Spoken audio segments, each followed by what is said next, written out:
안녕하세요. 늙은 도령 신현재입니다. 좀 살아난 것 같이 보이시나요? 지난 한 2주 이상은 정말 지옥 같았어요. 모든 면에서, 육체적인 면에서나 정신적인 면에서나 저를 극한의 바닥까지 밀어붙였던 것 같아요. 힘들게 바닥을 치고 지금 조금씩 올라가는데 저희가 이렇게 힘든 일이 겪고 나면 회복되는 기간에 접어들 때 한 2, 3일이 제일 힘듭니다. 그때 푹 자면 회복이 빨라지고 오늘처럼 두세 시간도 못 자고 깨어나면 회복이 대단히 더뎌요. 그래서 할 수 없이 오늘은 이것저것 몸에 힘을 줄 수 있는 뭐 피로제니 강장제니 이런 거면 막 닥치는 대로 먹었습니다. 유명 가수전을 보면서도 참 마음이 되게 무거웠어요. 오늘은 4월 16일 7년 전에 세월호 참사가 일어난 날이에요. 우리나라의 현대사 중에서 가장 큰 비극이 될 수 있는 것이 세월호 참사고, 그리고 코로나19 팬데믹에 의한 지금의 아주 힘겨운 하루하루일 겁니다. 그러니까 지금의 10대, 20대들이 느끼는 그 4.16 세대나 코로나 세대들이 느끼는 그 고통의 양은, 그 슬픔의 양은, 그 절망의 양은 저로서는 정확하게 파악하기는 힘들어요. 거기에다가 재보궐선거까지 겹치면서 서로 원수처럼 갈라지고 막 이러니까 젊은이들 그 4.16 세대나 촛불혁명을 주도했던 그 젊은이들이나 지금 코로나19 시대에 너무 힘들어하는 청춘들에 대한 감정이입이 요즘은 잘 안 됩니다. 뭐 제가 힘든 것도 있지만 재보궐선거의 결과나 그리고 무수히 많은 애들 젊은이들이 기업에 그 취직을 한 친구들이나 정규직들도 되게 많거든요. 그들이 보여주는 행태들을 보고 있으면 저런 젊은이들을 위해서 내 현재의 욕망을 포기해야 되는지 의문이 들 때가 요즘은 너무 많습니다. 그 여성을 완전히 그 저주하고 혐오하는 이 친구들이나 또 남성을 혐오하면서 여성이 더 우월적이라고 주장하는 친구들이나 막 이런 친구들을 보고 있으면 너무 막 무너지는 거예요. 거기에다 제가 여러 가지 이유로 그 어머님 돌아가시고 겨우겨우 버티다가 제가 베냐민이나 카프카나 이런 걸 읽으면서 다운이 되기 시작을 하고 그런 많은 업다운이 되면서 여기까지 왔어요. 그런데 이제 7년 전에 오늘의 그 사건이 일어났기 때문에 오늘은 도저히 웃기가 힘들더라고요.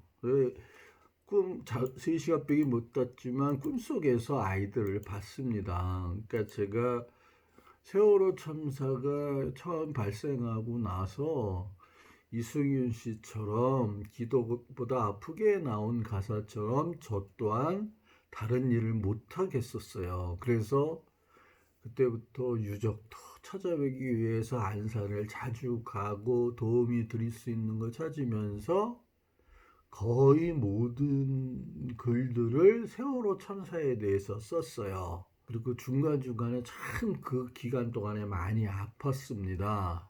그러니까 제가 할 수 있는 한 해봤지만 차에다도 스티커도 붙이고 여기다도 다 리본이고 배지 다 달고 여기에다도 달고 다 있었어요. 그거를 한 5, 6년 한 다음에 뭐 간암 걸리면서 두 번째 수술을 받고 겨우 극복하고 나자마자 얼마 안 지나서 어머님이 돌아가신 이후로는 못 달겠는 거예요. 어머님의 그거를 달아야 되는데 그래서 차마 세월호 그쪽을 못 달고 지냈어요. 그리고 여태까지 나온 많은 기록들이나 증거들로 봤을 때는 여러 가지 음모론이 많지 않을 가능성이 높다라는 것을 보면 볼수록 과학적으로 저는 결론이 갔어요. 그러니까 저는 구조 작업에서의 문제는 분명하게 짚어야 되지만 그 사고의 가능성에 대해서는 어떠한 음모론도 끝까지 과학적으로 파고들면 다 문제가 있었어요. 그래서 그때부터 세월호에 대한 글을 거의 못 썼어요. 한 100여 편 넘게 썼었습니다. 몇 년에 걸쳐서요. 전문가들하고의 대화, 제가 알고 있는 물리학이나 이런 지식을 통한 계산, 아무리 해봐도 외부의 힘에 의한 것이나 김어준이니 뭐 이런 애들이 내놓은 음모론은 도저히 말이 안 되더라고요. 계산으로도 안 나와요. 그건 천안함보다도 더 미스터리한 부분으로 빠져들어가니까 제 능력 밖이라고 생각을 했습니다.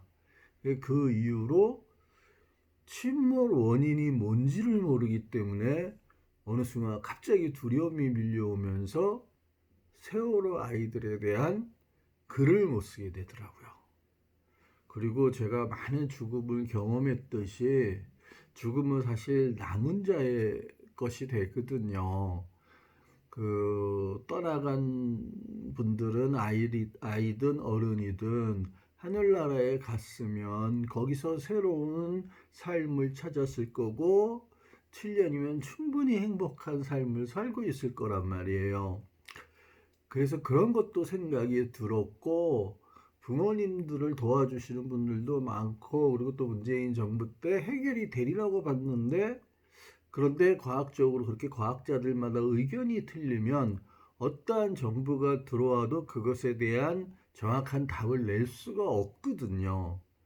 문재인 대통령이 아무리 노력을 하고 온갖 그 조사위원회가 나온다 그래도 완벽한 결론을 그건 찾을 방법이 없다라는 게 제가 알고 있는 전문가들의 공통 의견이었어요. 그런데 구조가 저렇게 하는 건 도저히 이해 못한다는 것은 누구나 똑같았어요. 그 이후로 조심스러워진 겁니다. 제가 그래서 올해 7주기까지 왔는데 인생에 단 행복을 누리지 못하는 시기로 접어든 그리고 그것이 가장 심했던 시기에 이승윤 씨를 알게 되고 싱어게인을 보고 오늘까지 유명 가수전까지 보면서 처음으로 행복이라는 걸 느껴보고 어머님 사후 이후에도 처음이었었어요. 그런 즐거움이.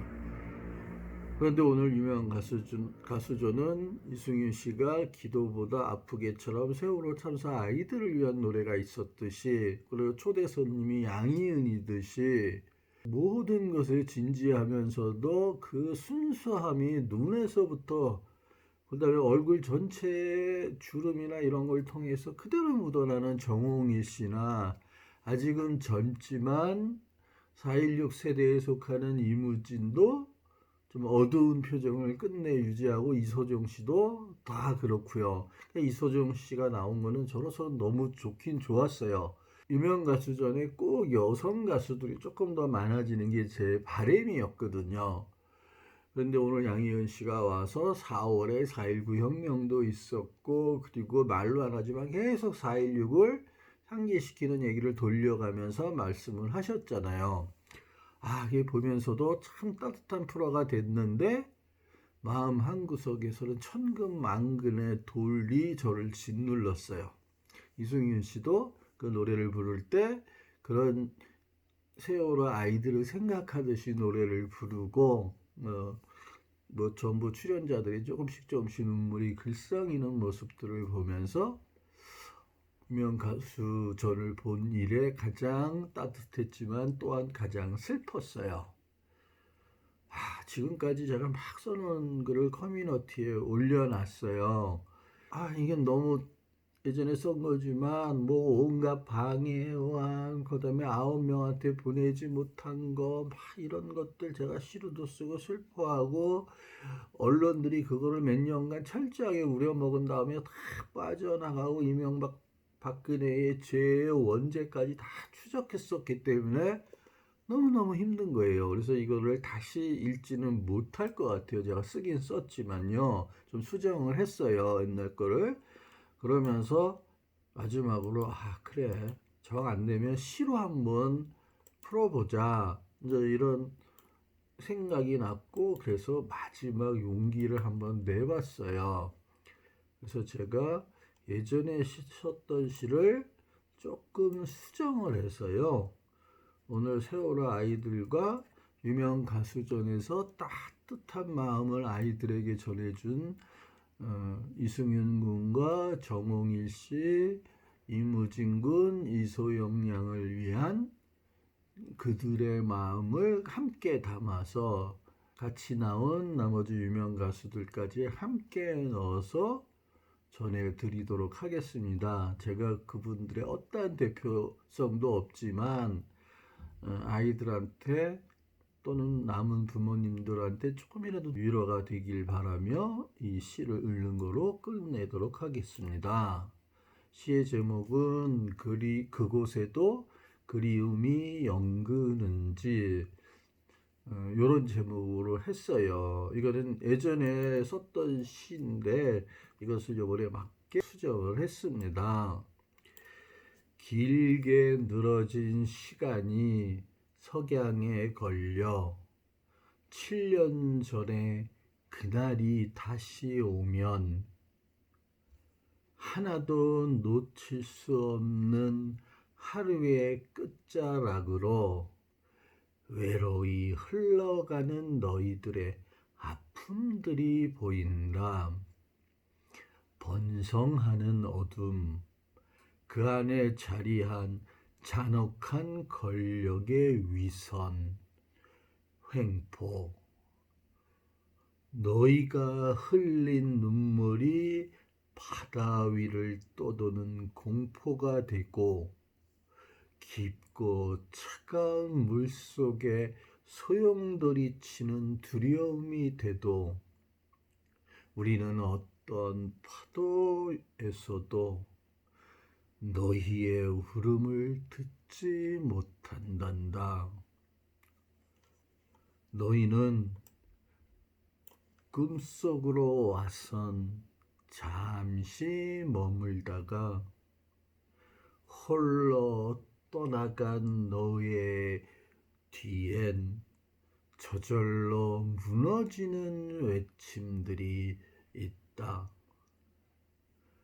너희들의 통곡 하나하나가 비수처럼 파고든다. 이 못난 부모들의 가슴 속으로 모든 비애들을 관통한다.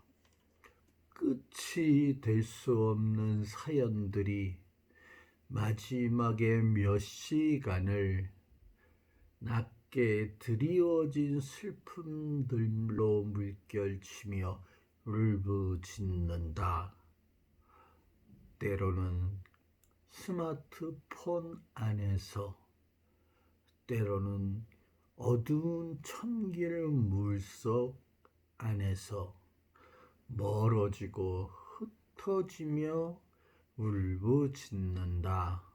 수면 위에 떠있어 흔들리는 달맞이 꽃은 너희 닮은 주검처럼 찢기고 가라앉아 멀어진다, 멀어진다, 멀어진다, 무너진다, 무너진다. 아이를 가슴에 묻은 부모들은 기억을 살아남은 자의 업보라고 생각한다. 한 번이라도 만날 수만 있다면 내 목숨을 버려 너의 영혼을 부르리라. 아이야, 그곳에도 그리움은 연그는지. 이 못난 아비들의 눈물처럼, 이 못난 어미들의 탄식처럼 살아남은 모든 이들의 통곡처럼 시작인 진실 찾는 작업들이 아이야, 그곳에서도 희망의 이름으로 그리움이라도 될 수 있는지 이렇게 썼어요. 쓰면서 좀 더 수정을 봐야 되겠지만 이거 이상으로는 제가 오늘을 넘길 방법이 없을 것 같아요. 그 아이들 304명의 이름을 한때는 다 외우고 막 이랬었는데요. 그들이 부디 행복하기를 바라고요. 남아있는 분들도요. 이제는 행복함을 찾아갈 수 있으면 좋겠어요. 그리고 문재인 정부도 남은 임기 동안 반드시 진실을 찾아주시기를 바랍니다. 정말 최선을 다해 주세요. 코로나19 팬데믹을 지금까지 잡은 것처럼 우리의 국민들의 목숨을 지켜주신 것처럼 경제가 무너지지 않고 온갖 거짓 속에서 가짜 뉴스의 홍수 속에서도 지금까지 꿋꿋이 오신 것처럼 아이들한테 가해진 국가의 폭력과 그리고 기득권들의 그 많은 단합 속에 숨겨진 진실을 반드시 찾아주십시오. 부탁드립니다. 감사합니다.